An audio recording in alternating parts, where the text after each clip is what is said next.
আসসালামু আলাইকুম গাইস, আজ আমি আপনাদের জন্য নিয়ে আসছি সহজ একটা মোমো রেসিপি।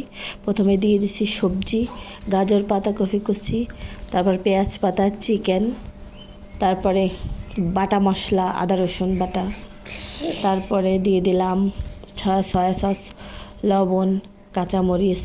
সয়া সসটা দিয়ে ফেলছে আগে, মানে এটা দেখানো হয়নি, বলে দিলাম এই জন্য।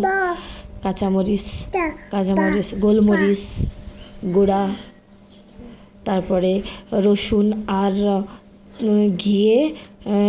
ঘি আর তেলে রসুন ভাজা, দিয়ে দিলাম ভিনিগার।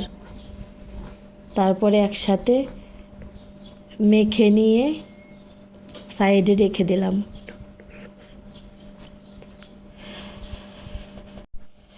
এবার বানিয়ে নিচ্ছি চিলি অয়েল। প্রথমে দিয়ে দিলাম তেলে ভাজা রসুন আর সেই তেল, তারপরে দিলাম চিলি ফ্লেক্স, তারপরে দিয়ে দেব পেঁয়াজ পাতা কুচি। এবার আমি মোমোর পুরটা, যে চিকেনটা আমি রেডি করে রাখছিলাম সেটা দিয়ে দিলাম।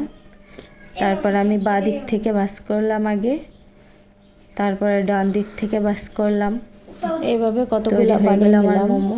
স্টিম করে ফিরে আসছি। স্টিম করা হয়ে গেছে। যদি আপনাদের কাছে এই ভিডিওটা পছন্দ হয়, ভালো লাগে, তাহলে লাইক, কমেন্ট এবং সাবস্ক্রাইব করে দেবেন।